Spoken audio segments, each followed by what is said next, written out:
Welcome back, Mr. Goodberry. The First Star Logistics studio is fully equipped and ready to record.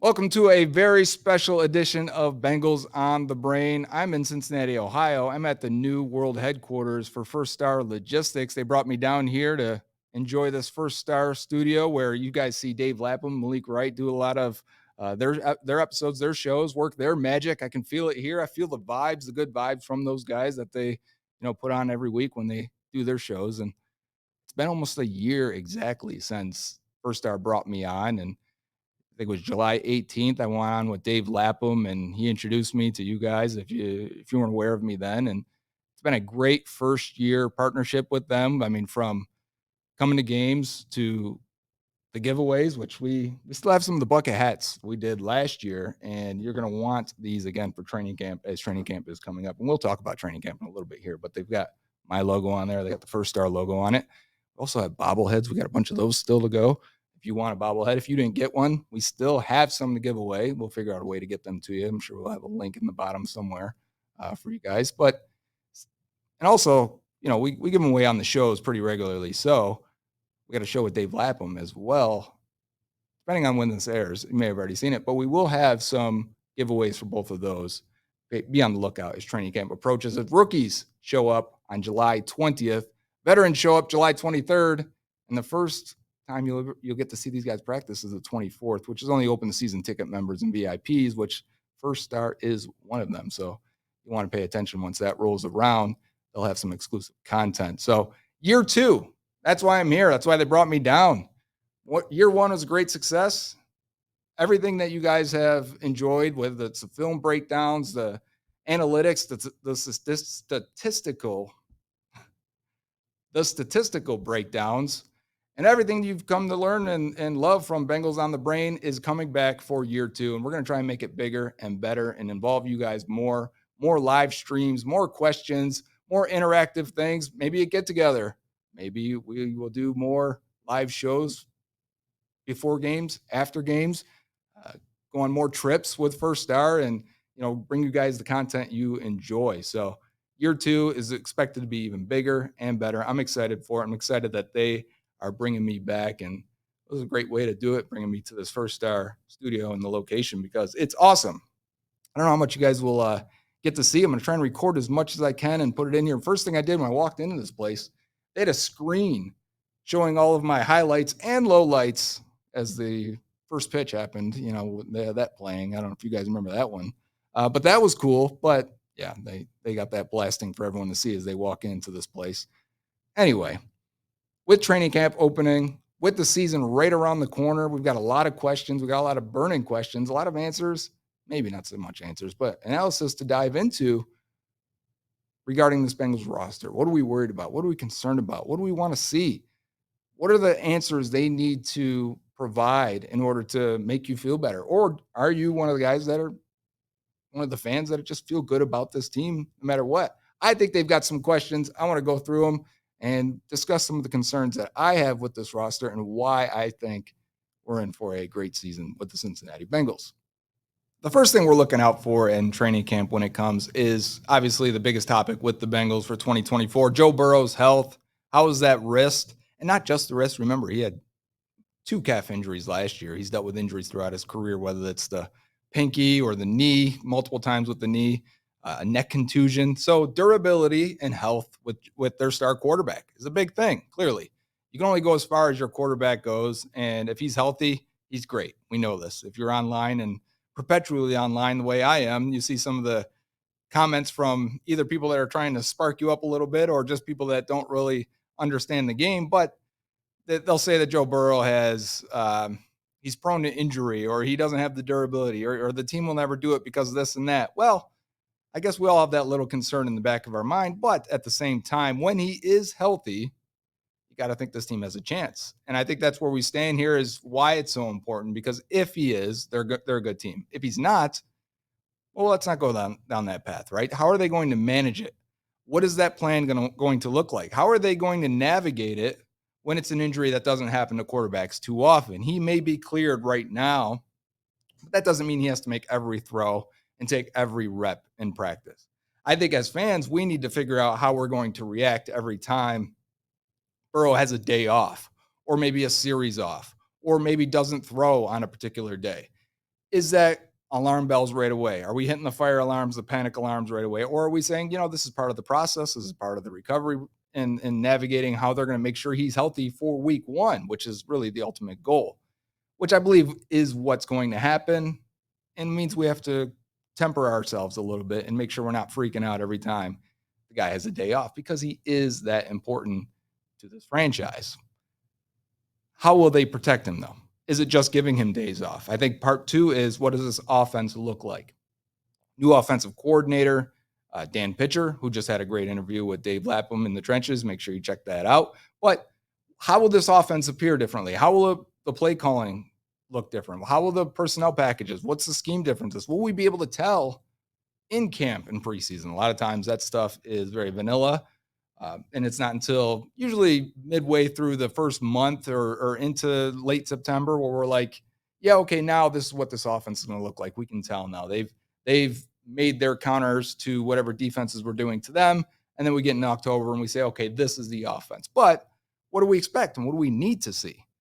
I think a lot of people want to see Burrow protected, not just from the standpoint of the offensive line, from the standpoint of less reps in practice or days off. I think the other part is you need to clearly put him in situations where he's not shouldering the entire offense, where he's not in line to be hit as much as possible. And that may include under center, may include more play action, more rolling pockets. We're always going to have quick passes. We're always going to have that, but maybe you add in more easy throws and easy reads where it's not such a cumbersome offense for Burrow to navigate, in terms of just putting so much on him that he has to be perfect. So it's kind of twofold there: physical hits and then the mental toll of what they put on him. If you can limit some of that, and I think Justin Riscotti, the offensive assistant they brought in, who is a former quarterback and O-line coach and can marry the two. I think that's the idea there. You want to marry the run game with the pass game a little bit better than they were. And I think that's one of the reasons why Joe Mixon no longer fit this offense and why they wanted to go in a different direction. Bringing in Zach Moss, his specialty is pass protection, and can be a committee back. I think they want to go to a more committee approach, which leads me to, I didn't want to go there right away, but I will. The running back situation is a little bit of a concern. We'll have to watch that and monitor that. But because Zach Brown is such a good pass protector, I think that fits a passing offense more. You can keep him on the field, and you can do more things that look like runs and look like passes, which ultimately is how you run more play action, maybe some RPO stuff and maybe draws out of shotgun. But the idea is to protect your quarterback and not put it all on him. So leading to the running back question, they seem thin at that spot, right? They didn't really bring in anyone other than Moss, who's expected to be the RB1 in a committee approach. Second-year player Chase Brown seems to have taken steps that they are happy with. So how good can he be? What's his role? How good of a season can Chase Brown have? We're going to get to this topic again. I'm going to leave him there for now. But behind them, it's still Travion Williams and Chris Evans. Will they ever get anything more than what they've gotten the first 3 years or the last 3 years out of those two? I don't think so. So would those guys be impact players giving more opportunity? Is there anything there? And in my opinion, there really isn't. I think the Bengals could keep an eye on the running back position into camp. Like a Samaje Perine with the Broncos coming to the end of his situation because they've added too many running backs. Is he up for trade? Will he be cut? I think that's somebody they could jump on. Because I look at it and say, well, I'm not sure Travion Williams and Chris Evans would make rosters around the league. They're more fourth running back at best, practice squad type. So if Zach Moss, who's dealt with injuries, Chase Brown dealt with injuries last year as a rookie, which isn't abnormal, but if you have an injury at one of the top two spots, and there's a little bit of unknowns with both of those guys as well, but if there's an injury, then you're relying on Travion Williams again. You're relying on potentially Chris Evans again, and that hasn't worked in the past. And I think that if you're trying to protect your quarterback, trying to run the ball more, trying to do all these things we've laid out, that could cause some issue and leave your quarterback exposed in a pass-happy offense. So those are my biggest questions on the offensive side for the Bengals. I do think there are some with Jermaine Burton, Andre Osavash, Charlie Jones, but I think out of the three of them, you should end up with at least one good and maybe one contributing player. I like what they've done at the receiver spot for complementary pieces. Moving to the defensive side, I think that is honestly their biggest worry outside of Burrow. I would put the scheme stuff and the running back stuff behind most of what I'm going to talk about on the defensive side. Starting with, I think their biggest loss this offseason was DJ Reader at nose tackle. Sure, Reader dealing with another injury. He was getting older. But when he was out there, I think, and I'm not just looking at last year, I mean, over the course of his career in Cincinnati, and obviously before that with Houston, he was a good player. He's been a good player for a long time. But Reader enabled you to win the numbers game on defense. He took up double teams. He could two gap with the best of them. And when you can do that, it frees up your linebackers. It frees up that safety. It frees up that fellow defensive tackle or a D end to get one-on-one opportunities or maybe be the unblocked defender and make a play. I think their run game was centered around DJ Reader, and they're going to have to figure that out again.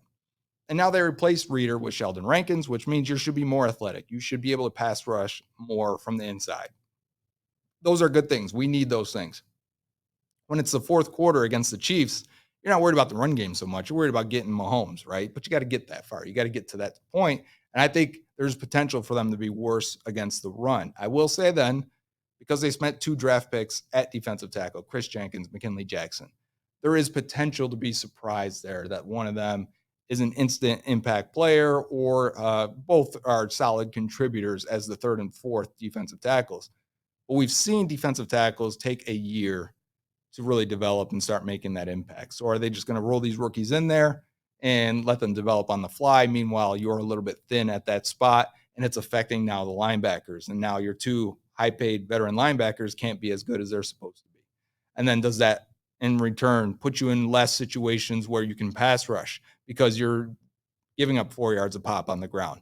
And now you're ending up in 3rd and 2 in a play action situation, and now we're getting deep shots downfield, and we can't let Trey Hendrickson pass rush. We can't let Myles Murphy pass rush and develop into the guy we need him to be, which brings me to my next point. The young players that they've invested in, especially on the defensive side of the ball, where I'll focus now, we need to see where they're at in year 2 and in year 3 for some of them, like Cam Taylor-Britt. Where is DJ Turner this year? Where are you? I mentioned McKinley Jackson, Chris Jenkins. Where's Myles Murphy in year 2? These are the guys that you need, and I would even throw Dax Hill and Cam Taylor-Britt. Cam Taylor-Britt has been good, but can he be better? Can he stay healthy? Dax Hill competing with DJ Turner. Can one of those two not only win that job, but be a good player for them? And with how much the fourth corner has played in Cincinnati since Zach Taylor has been here. I mean, Eli Apple was never supposed to be a starter, yet here we are every January, Eli Apple starting for this team. The fourth corner will play, whether that's DJ Turner or Dax Hill. Are they capable? Are they able? Or are they liabilities? I think that could, maybe we won't have that answered in the summer, but it'll give us an idea of who's starting at the end of that. That may be the biggest battle in camp is between Turner and Dax, 2 Michigan young players that have a lot of talent, a lot of speed, a lot of athleticism at that outside corner spot. We'll see how it works out, especially with Dax Hill moving from safety to outside corner. And then Myles Murphy being the next in terms of importance, because it's really been Trey Hendrickson the last few years as a pass rusher. There hasn't been much on next to him, whether that was Larry Ogunjobi or BJ Hill or Sam Hubbard, Joseph Osai in his very brief flashes. They drafted Myles Murphy in the first round for a reason. He's a young player. He developed. I thought last year was evident to see if you watch the first few weeks versus the last few weeks. He was moving better. He was moving faster. His moves were stringing together, which is something I harped on Bengals on the Brain doing our film reviews. You could see it, and I pointed out plenty of those. They were coming along. If he can take a step in year 2, if he can be that guy in year 2 that's at least the number 2 pass rusher on the team, because right now, who would you say is the second best pass rusher? Probably Sheldon Rankins, but still, he's been a guy that's 5 to 6 sacks a year on average. That's BJ Hill range. That's Sam Hubbard range. You're getting that. They need someone that can elevate and take this to another level. If Myles Murphy can be that, we're talking that's such a huge boost to this defense and to this team. So they spent a lot of picks recently, and that's just on the defensive side of a lot of guys that they need to step up. Another one is Jordan Battle. I thought he played well as a rookie, but they clearly replaced him, or at least put a roadblock in the way by bringing back Von Bell, someone they needed to bring back, and I understood why they did. It was very cheap. Adding Geno Stone with that safety room gives them two veterans, should shore up a lot of their issues they had last year in that back half that allowed them, or that ended up with them giving up a lot of explosive plays on defense. You can't have that. So I get it. But at the same time, I would like to see Battle play. So when camp rolls around, I want to see what his role is. Is it just a sub package player? Are they going to play more three safety defense? I think that is definitely a possibility. I want to see that. It'll be something I'll have my eyes glued to. And then finally, I think the punter battle, maybe the second biggest battle on this team, because ever since it went from Kevin Huber to Drew Chrisman, they had some inconsistencies there. Even with Huber at the end there, obviously getting in his final year, he wasn't as effective as he has been in years past. Great career, but him moving on from Huber to Chrisman did not work, culminating in the AFC Championship loss to the Chiefs, where he couldn't punt that ball down the sideline, instead and hit it right down the center, and they put the Chiefs in a situation where they just needed one big play to get in field goal range. Now we've got two guys, one drafted Brad Robbins in year 2, and the undrafted McNamara that apparently he's got a really strong arm, or a strong leg. We don't need him throwing the ball down there. We need him kicking it, but probably two different types of punters. One, Robbins was supposed to be the accurate one, and he's a really good holder. So we'll have to see how does Evan McPherson do with a different holder in McNamara, the rookie. So I think that's one to watch. I thought it was hard to judge last year with these guys, and because even Robbins was shaky in camp. Maybe that should have been our warning, our precursor to what we would see during the regular season. But neither was Chrisman in last year's camp. We were like looking at it like, yeah, I'm not sure if either guy's really stepping up. They're both shaky. It is what it is. There's probably things behind the scenes there with the holding and the development curve that special teams coach Simmons thinks they can achieve eventually, the high point of that. So we'll see how that goes. But I'm looking at those battles on the defensive side, at safety, at corner. How can these defensive tackles, can the young guys beat out Zach Carter? And then can Miles Murphy create a role and be that guy, be that number 2 to Trey Hendrickson? And if he can, it'll be huge for this defense. While this is a special episode of Bengals on the Brain, don't forget our current run and our series we've got going on right now. Every Tuesday and Friday, we're going through the 100 greatest Bengals of all time.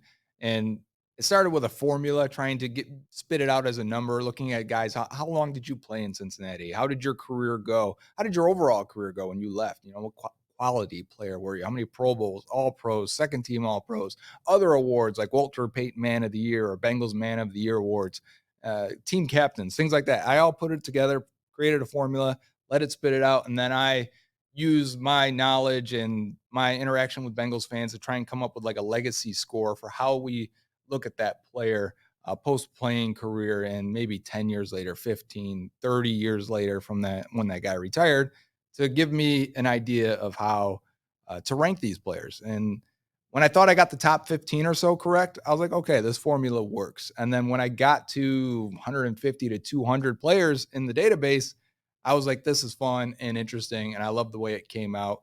A few shocks, a few surprises, some like Ray Maluga making the list, and it was Andre Smith, Ray Maluga, Michael Johnson, Robert Geathers. People were like, I remember being frustrated with those players at the time because the roster was so good and we needed these guys to be better. And yet you look at it, and a lot of them were there for 8 to 12 years playing with the Bengals. That is a long time. And now we're in the top 30 as I record this. We'll be at the top 20 by the end of the week. But you get to the point of getting to about 60 or so, and you're getting somebody's favorite player at some point. And we've got a lot of clips and a lot of stats that I like to bring up on these guys, whether it's surprising things on Archie Griffin or Giovanni Bernard, or we just did Eddie Edwards, a guy who never made a Pro Bowl, but yet at the same time, the Bengals all-time leading sacker. Players like that maybe didn't get the respect they deserved at some point. I wanted to give them some of that and give them their flowers a little bit. So it's a great series. I've enjoyed making it. We got a lot of positive feedback and comments on it. I think we've got Dave Lapham coming up here. We got his jersey hanging up here in the First Star Studios, and see a bunch of pictures of him. And I just finished his recording and cutting up his clips. I had a good time with him. That dude was still athletic that last year. We'll get to that when we cut up the film. But yeah, I was very surprised watching him and going back and watching some of those games from the late 70s and early 80s, Dave Lapham doing his thing. And from here, what do we plan on doing in year 2? Joe Goodberry, first star, Bengals on the brain. I think we got a lot of big things here. We got a lot more film analysis coming up. We've got a lot more. Once the season gets kicked off, that will really ramp up. If you're looking for that, there's a lot of old stuff. But, when we get into the season, when we get to preseason, when we get to the regular season, that'll be every Tuesday, every Friday. We're also looking to incorporate more interactive things, more streams, more get-togethers, more live questions, or even submitted questions that I can answer at a given time. More get-togethers that I think can be hosted by First Star, and we can have a lot of fun, especially maybe we can get them to host it here in this awesome location that First Star put together, and really is a lot of fun. They got NCAA, the new game, downloading down there, and a giant screen. We're going to find a way to hook that up and do a little bit of that. We got some guys coming over tomorrow, which should be a good time. We'll find a way to create some content for you guys for that. So, and of course, with First Star, they're always giving stuff away. They're always going above and beyond. Last year for training camp, the bucket hats, we've got more of them. You're going to want them when it gets hot out there. It's hot, humid, muggy. We've got a lot of bobbleheads. We got Dave Lapham bobbleheads too. I should have had one up here, but we got the very coveted, the more valuable, rarer Joe Goodberry bobblehead that everyone is dying to have. First Star Logistics, we got other stuff. They're always giving things away. Last year was crazy. Remember, we had one every single week, from Xboxes and PlayStations to coolers and arcades, golf bags. I wanted the golf bag, a Blackstone grill. So I expect we're going to have another fun season of a lot of things like that. So maybe stick around for the football. Maybe you're just here for the giveaways. Either way, that's cool with me. This has been Bengals on the Brain, a special edition from Cincinnati in the First Star Logistics studio. Until next time, Uday. Dave Lapham here, and every day I am grateful for my experience to have played professional football. As a player, I realized self-motivation, leadership, and appreciating your teammates are key. At First Star Logistics, you can use those same attributes to create the life you want for you and your family. Build your future by working hard like I did. You'll see results both on and off the field. Call First Star Logistics today and be part of our winning team. Opportunity knocking.